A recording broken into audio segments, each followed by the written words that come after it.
Hello aspirants, இந்த வீடியோவில் நம்ம டிஎன்பிஎஸ்சி எக்ஸாமில் வந்து ப்ரீவியஸ் இயர் கொஷின்ஸ் வந்து கொஞ்சம் பார்க்க போகிறோம். ஃபர்ஸ்ட் கொஷின் என்ன கேட்டிருக்காங்க பாருங்கள். பிர்சா முண்டா முன்னின்று நடத்திய புரட்சி நடைபெற்ற இடம் என்ன அப்படின்னு சொல்லி கேட்டிருக்காங்க. பிர்சா முண்டா அப்படின்றவர் வந்து என்னென்னா ஒரு பழங்குடி இன தலைவர். இவர் வந்து என்னென்னா எங்கே வந்து அவருடைய போராட்டம் நடத்தினார் அப்படின்னு சொல்லி கேட்டிருக்காங்க. இவர் எந்த பகுதியில் போராட்டம் நடத்துகிறார் அப்படின்னு பார்த்தீங்கன்னா, இப்போ வந்து அந்த பகுதி வந்து என்ன பகுதினா ஜார்க்கண்ட் மாநிலத்தில் தான் வந்து இவர் போராட்டம் நடத்தின இடம் வந்து இருக்குது. ஜார்க்கண்ட் மாநிலத்தில் தான் இவர் போராட்டம் நடத்தின இடம் வந்து இருக்குது, பிர்சா முண்டா. அங்கே வந்து முண்டா பழங்குடியினர் வந்து இன்னமும் வசிச்சிட்டு இருக்காங்க. இது எந்த பகுதி அப்படின்னு பார்த்தீங்கன்னா, கண்டிப்பாக மைசூர் பகுதி இல்லை. மைசூர் வந்து கர்நாடக பகுதின்னு நமக்கு தெரியும். மலபார் பகுதியும் கிடையாது, கேரளா கிடையாது. வங்காள பகுதியா சோட்டா நாக்பூரா அப்படின்னு பார்த்தீங்கன்னா, வங்காளம் கிடையாது. வங்காளம்னா பெங்கால், அது கிடையாது. சோட்டா நாக்பூர் பகுதி அப்படின்ற பகுதி தான். இதான் வந்து ஜார்க்கண்ட் மாநிலத்தில் இருக்கிற பகுதி தான் சோட்டா நாக்பூர் பகுதி. சோட்டா நாக்பூர் பிளாட்யூ அப்படின்னு சொல்லுவாங்க, பீடபூமி அந்த இருக்கிற பகுதி. அந்த பகுதியில் தான் வந்து இவர் போராட்டம் நடத்தினார். சரிங்களா, பிர்சா முண்டா அப்படின்றவர். ஓகே, நெக்ஸ்ட் கொஷின் பார்க்கலாம். அடுத்தது எந்த கொஷின் கேட்டிருக்காங்க பாருங்கள். எந்த இந்து தேசிய தலைவர் வந்து கிலாஃபத் இயக்கத்துக்கு ஆதரவு அளித்ததோடு அதை தலைமையும் தாங்கியிருக்கார் அப்படின்னு சொல்கிறாங்க. கிலாஃபத் இயக்கம் முதல்ல எதனால் வந்துச்சு அப்படின்னு பார்த்தீங்கன்னா, 2வது உலகப் போர் முடியுது. 1914 18 வரைக்கும் நடந்துச்சு. 4 வருஷம். முதல் உலகப் போர் வந்து 14 18 வரைக்கும் ஒரு 4 வருஷம் நடந்திருக்கும். இந்த உலகப் போரில் என்ன ஆச்சு அப்படின்னு பார்த்தீங்கன்னா, ஒரு பக்கம் வந்து இங்கிலாந்து, ஃப்ரான்ஸு இவங்களாம் நின்று போர் செஞ்சுருப்பாங்க. அமெரிக்கா இவங்களாம் ஒரு பக்கம். இன்னொரு பக்கம் பார்த்திங்கன்னா துருக்கி இருப்பாங்க. துருக்கி, ஜெர்மனி இவங்களாம் வந்து போர் செஞ்சுருப்பாங்க. இந்த போரில் என்ன ஆச்சு அப்படின்னு பார்த்தீங்கன்னா, துருக்கி நாடு வந்து தோத்துருச்சு. அதனால் வந்து என்னென்னா, துருக்கி நாட்டோட அரசரான அந்த சுல்தானை வந்து என்னென்னா, இவங்க ஜெயிச்சவங்களாம் சேர்ந்து வந்து என்னென்னா ரொம்ப இது பண்ணுவாங்க, ரொம்ப வந்து அவமானப்படுத்துகிற மாதிரி பண்ணுவாங்க. இதனால் வந்து இந்தியன் முஸ்லீம்ஸ்க்கு என்னென்னா பிடிக்காது. ஏன்னா அவங்களோட முஸ்லீம் ராஜா வந்து இது மாதிரி அவமானப்படுத்துகிறாங்கல்ல, பிரிட்டிஷ், ஃப்ரான்ஸ்லாம் சேர்ந்துக்கிட்டு. அதனால் வந்து அவருக்கு பிடிக்காது. அதனால் வந்து என்னென்னா, இங்கே பிரிட்டிஷ்க்கு எதிராக முஸ்லீம்ஸும் வந்து மாறிடுவாங்க. சரியா, அந்த மாதிரி ஆரம்பிச்சது தான் கிலாஃபத் இயக்கம். அப்போ என்ன ஆகுது அப்படின்னு பார்த்தீங்கன்னா, மகாத்மா காந்தி அப்போ தான் இங்கே ஒத்துழையாமை போராட்டம் வந்து நடத்த ஆரம்பிப்பார். ஸோ முஸ்லீம்ஸும் சேர்ந்துருப்பாங்க அந்த போராட்டத்தில். இந்த மாதிரி ஆரம்பிச்சது தான் கிலாஃபத் இயக்கம். இந்த கிலாஃபத் இயக்கத்துக்கு வந்து ஆதரவு அளித்து அதுக்கு தலைமை தாங்கினவர் யார் அப்படின்னு பார்த்தீங்கன்னா, மகாத்மா காந்தி தான். இவர் தான் வந்து என்னென்னா கிலாஃபத் இயக்கத்துக்கு தலைமை தாங்கியும் இருந்திருக்காரு. சரியா, ஓகே, நெக்ஸ்ட் கொஸ்டின் பார்க்கலாம். அடுத்த கொஷினில் என்ன கேட்டிருக்காங்க பாருங்கள். இந்தியாவின் முதல் தலைமை ஆளுநர் யார் அப்படின்னு சொல்லி கேட்டிருக்காங்க. First governor general of India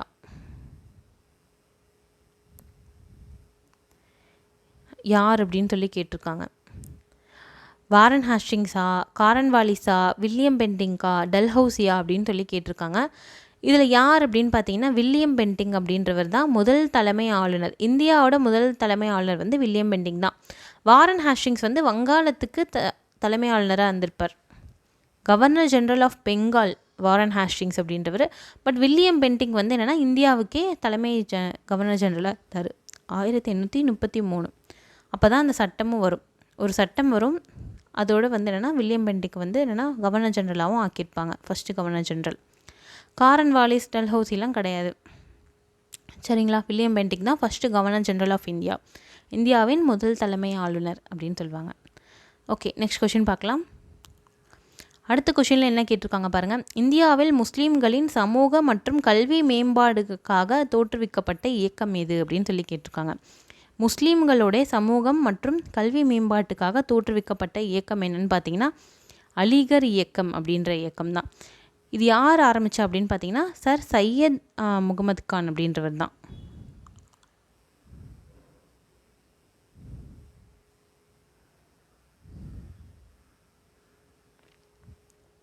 Syed Mohammed Khan அப்படின்றவர் தான் அலிகர் இயக்கத்தை ஆரம்பிக்கிறாரு. அலிகர் யூனிவர்சிட்டியும் ஆரம்பிச்சிருப்பார். சரியா, முஸ்லீம்ஸ்லாம் என்ன சொல்கிறார் அப்படின்னு பார்த்தீங்கன்னா, படிக்கணும் அப்படின்னு வந்து சொல்கிறார். அப்படி ஆரம்பித்தது தான் அலிகர் இயக்கம். இந்த நிரங்காரி இயக்கம், நாம்தாரி இயக்கம், இது ரெண்டும் வந்து யாருது அப்படின்னு பார்த்தீங்கன்னா, சீக்கியர்களது தான். நிரம்தாரி இயக்கம், நாம்தாரி இயக்கம் அப்படின்னு 2 இயக்கம் இருந்துச்சு. இளம் வங்காள இயக்கம் இது வந்து வித்தியாசமான இயக்கம். இது வந்து சுதந்திர போராட்ட இயக்கம். இந்த மற்ற 3 இயக்கமும் வந்து மதம் சம்பந்தப்பட்டமான இயக்கம். இளம் வங்காள இயக்கம் அப்படின்றது சுதந்திர போராட்டத்துக்கான இயக்கம். இது ஆரம்பித்தது யாருன்னு பார்த்தீங்கன்னா ஹென்றி விவியன் டெரசியோ.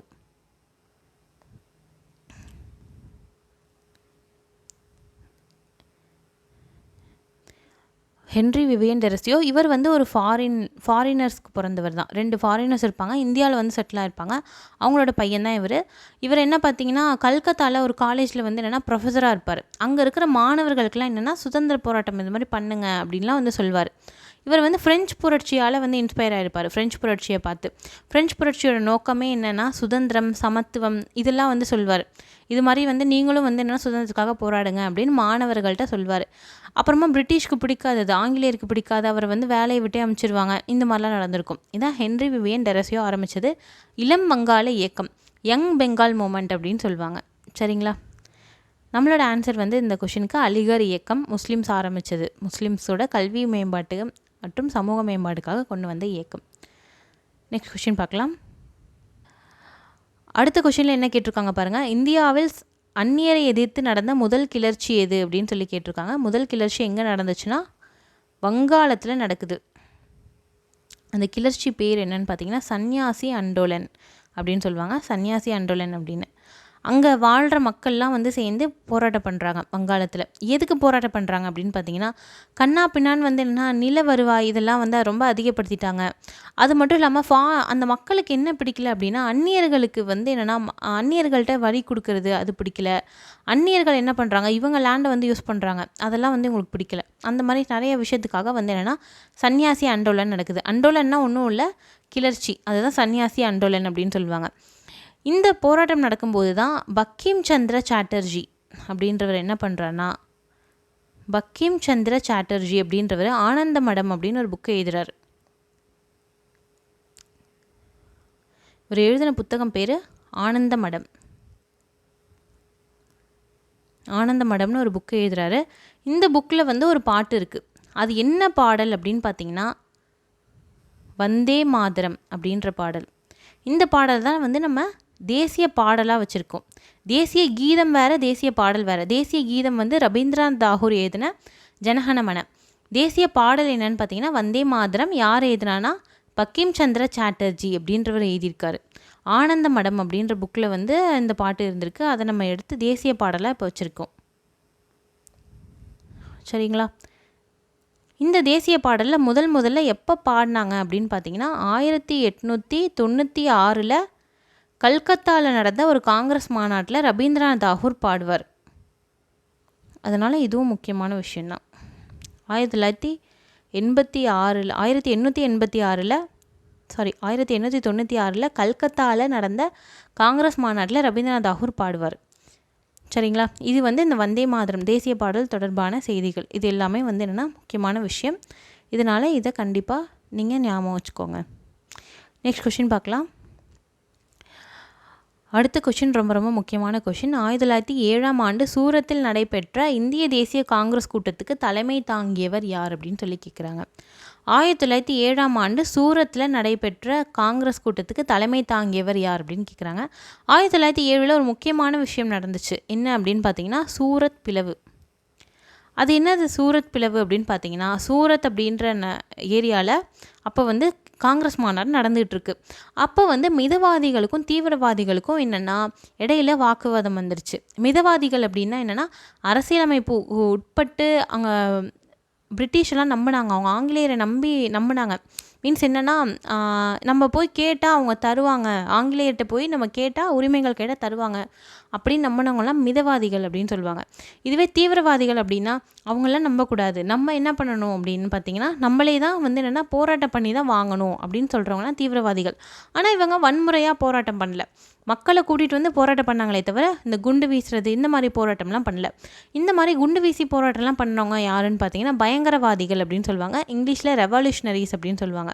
இவங்க இங்கே பார்த்தீங்கன்னா சூரத் பிளவில் யாருக்கும் பிரச்சனை வருது அப்படின்னு பார்த்தீங்கன்னா மிதவாதிகளுக்கும் தீவிரவாதிகளுக்கும் நடுவில் பிரச்சனை வருது. பயங்கரமாக கலவரம் ஆகிடும்.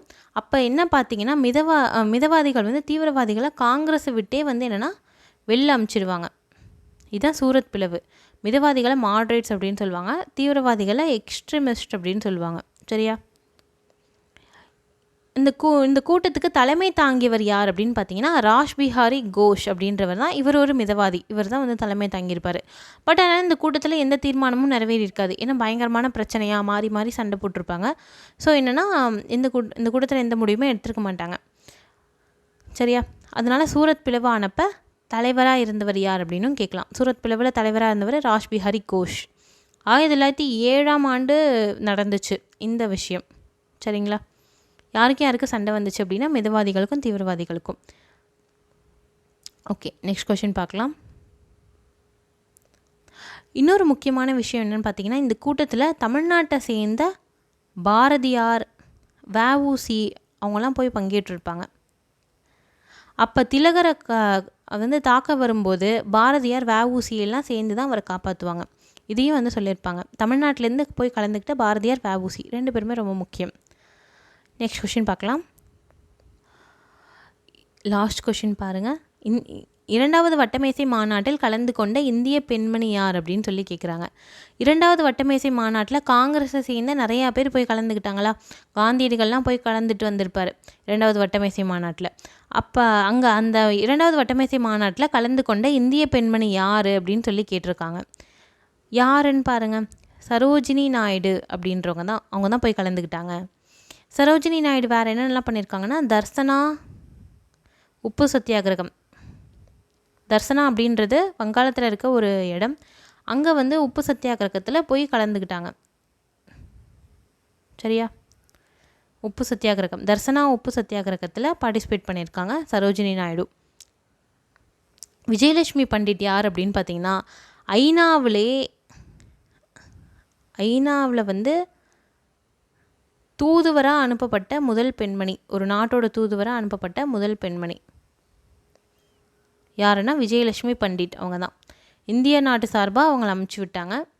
முதல் பெண்மணி வந்து ஐநா தூதுவர் விஜயலட்சுமி பண்டிட். அவங்க தான்.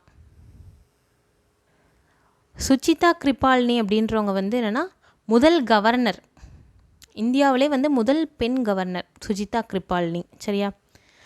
இந்திரா காந்தி வந்து நம்மளுக்கு தெரியும், முதல் பெண் பிரதமராக இருந்திருக்காங்க. சரியா? இந்த 4 பெண்களுமே ரொம்ப முக்கியமான பதவியில் வந்து அந்த காலத்தில் இருந்திருக்காங்க. சரியா? ஓகே, இதோட இந்த வீடியோ முடியுது. நெக்ஸ்ட் வீடியோவில் நம்ம இன்னும் சில இம்பார்ட்டண்ட்டான கொஷின்ஸோடு பார்க்கலாம். தேங்க்யூ.